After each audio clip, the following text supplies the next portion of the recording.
En este segundo vídeo, en el que estamos estudiando el problema de la secuenciabilidad con una solución basada en clases, vamos a ver con detalle la solución propuesta. En la parte izquierda veremos el código del programa y en la parte derecha vamos a ver una simulación de su ejecución, viendo el estado de la memoria. En este momento observe que he dibujado la pila donde ahora mismo se encuentra activa la zona para la función main. Evidentemente todavía no hemos empezado, pero bueno, ya está aquí reservado este espacio. Si vemos por encima la estructura, vemos que básicamente tenemos simplemente la clase gestor de números secuenciables y la función main. No tenemos nada más en el programa. La clase está declarada al principio, aquí la tiene, ya la vimos en el vídeo anterior, todo esto, los dos constructores, el método set, el método get y las dos funciones, los dos métodos con los que vamos a trabajar, el método secuenciable y el método numSecuencias. No es preciso examinar el código porque ya lo conocemos de la solución basada en funciones. Simplemente recuerde que estamos utilizando el campo privado valor en la solución.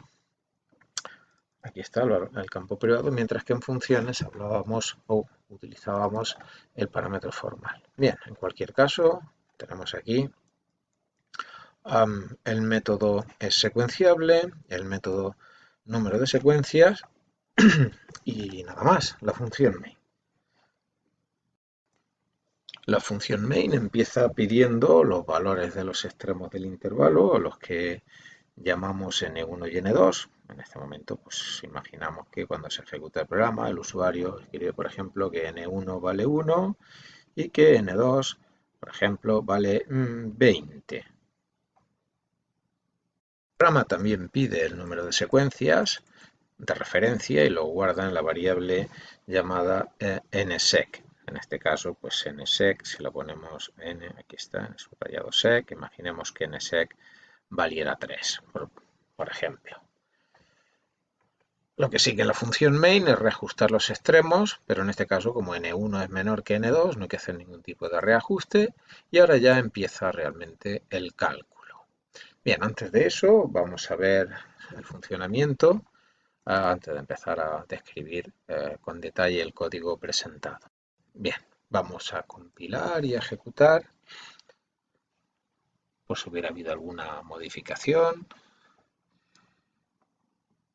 Bueno, y el programa empieza preguntando, pidiéndonos por un número positivo. Vamos a repetir los mismos valores, 1 y 20, n1 y n2, número de secuencias 3. Bien, cuando el programa se ejecuta, observe cómo en primer lugar nos dice que entre 1 y 20 ha encontrado 15 números secuenciables. A continuación muestra del 1 al 20 si es o no es secuenciable. Recuerde, solamente las potencias de 2 no son secuenciables. Y además nos indica para cada uno cuántas secuencias tiene asociado. Recuerde que en el primer vídeo comentamos con detalle la solución para los valores 9 con 2 secuencias y 15 con 3 secuencias. De hecho, 3 secuencias solamente tiene el número 15. Por lo tanto, la tercera parte del problema nos dice que solamente hay un número que tiene 3 secuencias. Vale, pues esto es lo que debería ocurrir. Empezamos. Primer dato, aparte de n1, n2 y nsec, importante que encontramos en la función main. Gestor números secuenciables g. G es un dato de tipo gestor números secuenciables. Por lo tanto, g es un objeto de la clase gestor números secuenciables.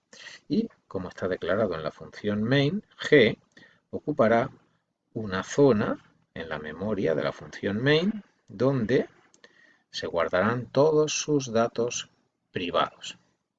En este caso, la clase gestor números secuenciales solamente contiene un valor entero cuyo nombre es valor.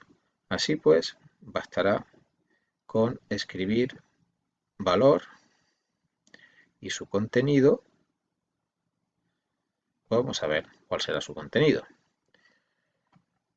Si volvemos a la función main, nos damos cuenta que la creación de este objeto g se ha producido simplemente escribiendo el nombre de la clase y el nombre del objeto. Por lo tanto, acaba de actuar para la creación de G el constructor sin argumentos, porque no hay ningún argumento detrás de G.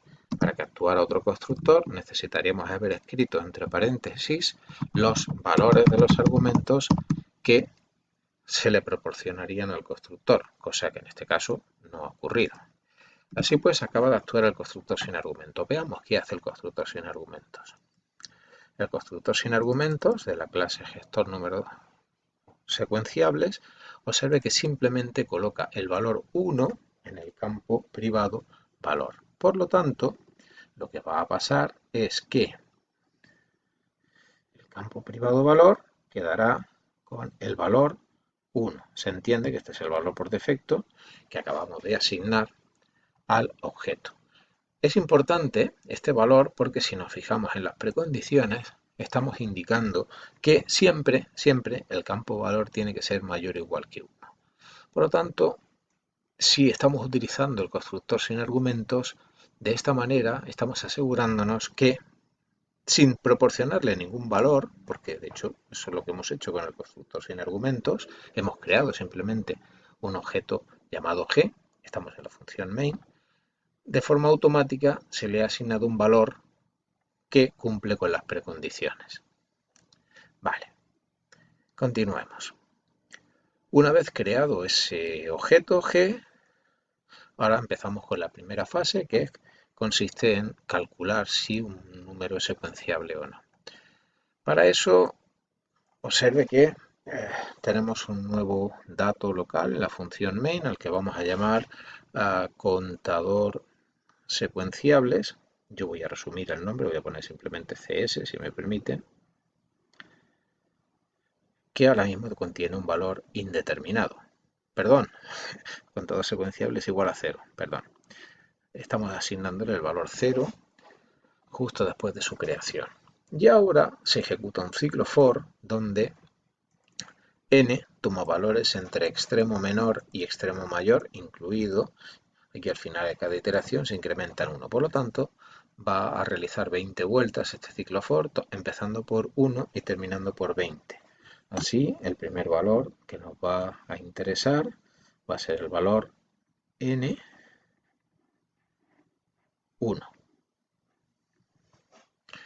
Y ahora, como puede observar, tenemos una llamada al método setValor sobre el objeto G, pasándole como argumento n. En este momento hay una llamada a un método de la clase. Cuando hay una llamada a un método de la clase, se crea, como no podía ser de otra manera, un nuevo entorno en la pila, en este caso asociado al método setValor. Observe que este método deberá tener asociado un parámetro formal porque aquí en la llamada estamos pasándole n. n vale 1, así que vamos a ver qué es lo que ocurre en el método setValor. El método setValor, aquí lo tiene un parámetro formal llamado n. Por lo tanto, el método setValor tiene su parámetro formal n, que recibirá su valor del valor de la llamada, el valor de la función main n. En este caso tienen el mismo nombre, pero no tienen por qué llamarse igual. Este valor 1 se copiaría aquí. ¿Vale? Esto es una variable local del método. Ahora, ¿qué ocurre cuando decimos valor igual a n? ¿Por qué el método setValor es capaz de acceder al objeto G que se encuentra en la función main?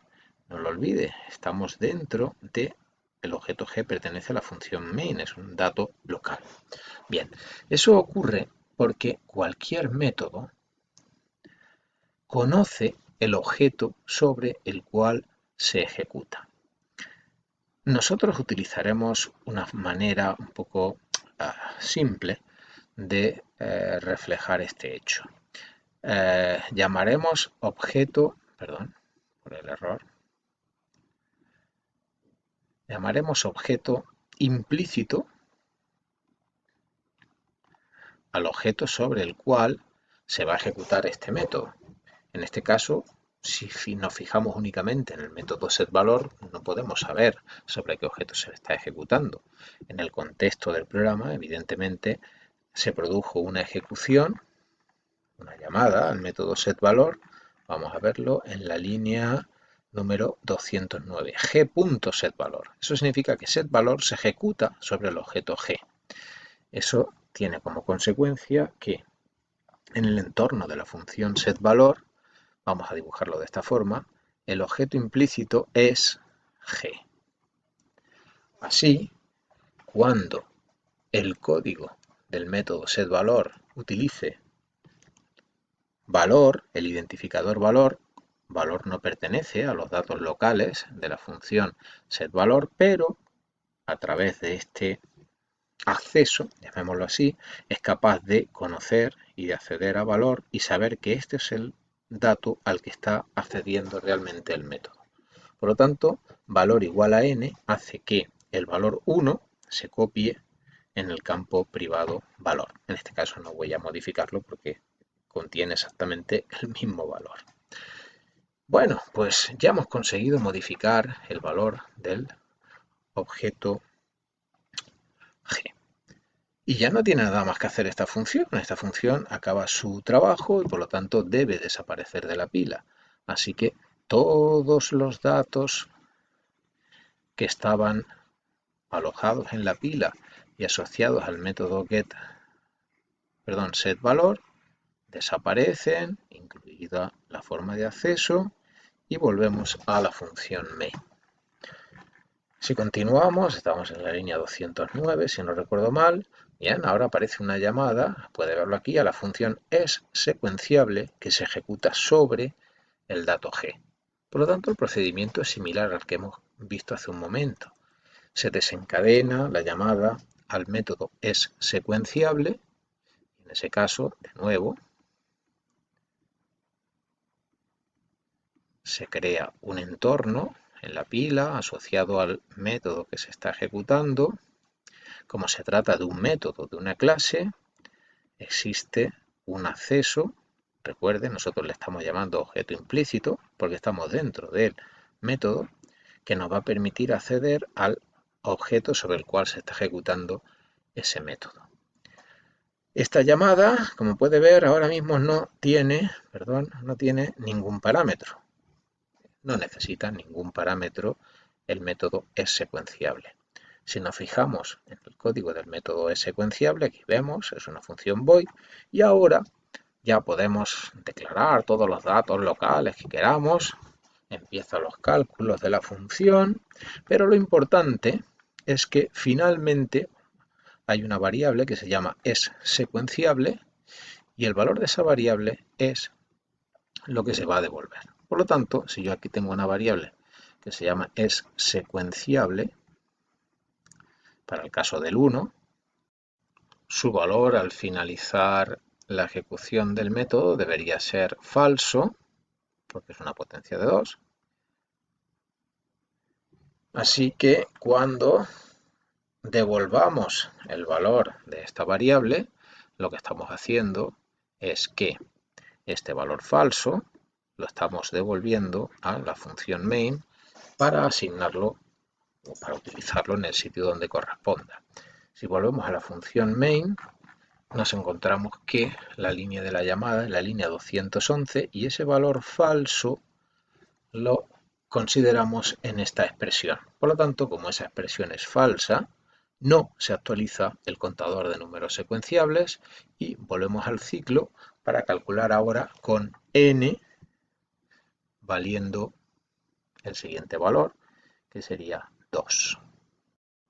Por supuesto, antes de actualizar el valor de n, se supone que ha terminado la ejecución del método secuenciable y que desaparecen todas las variables locales de ese método y toda la información que existiera en la pila.